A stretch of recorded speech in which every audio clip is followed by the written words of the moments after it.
বিশ্বকবি কবিগুরু রবীন্দ্রনাথ ঠাকুরের পূজা পর্যায়ের একটা গান। গানটি হচ্ছে তোমার কাছে শান্তি চাবো না।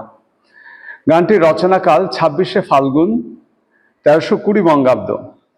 ইংরাজির হচ্ছে 30শে মার্চ 1914 খ্রিস্টাব্দ। কবি যখন শান্তিনিকেতনে ছিলেন তখন গানটি রচনা করেছিলেন। গানটি স্বরলিপি করেছেন দুইজন, শ্রীমতী ইন্দিরা দেবী এবং শ্রীযুক্ত দীনেন্দ্রনাথ ঠাকুর মহাশয়। গানটির রাগ হচ্ছে কীর্তন, তাল হচ্ছে সাতমাত্রার তাল তেওড়া।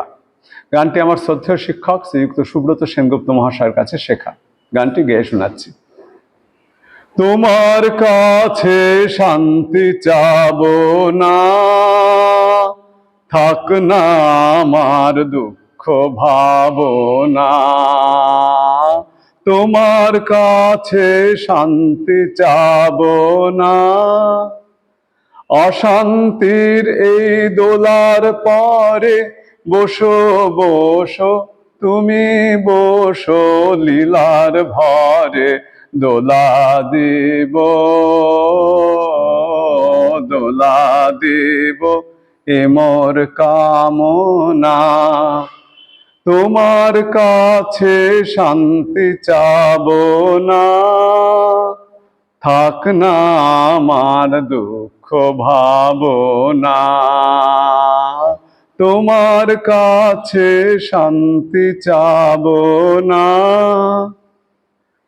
নেবে নিবুক প্রদীপ বাতাসে, ঝড়ের কেতন উড়ুক আকাশে।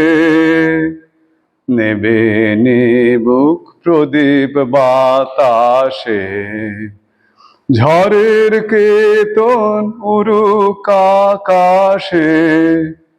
বুকের কাছে খানে খানে তোমার চরণ পরশানে। অন্ধকারে আমার সাধনা, তোমার কাছে শান্তি চাবো না, থাক না আমার দুঃখ ভাবনা। তোমার কাছে শান্তি চাবো না।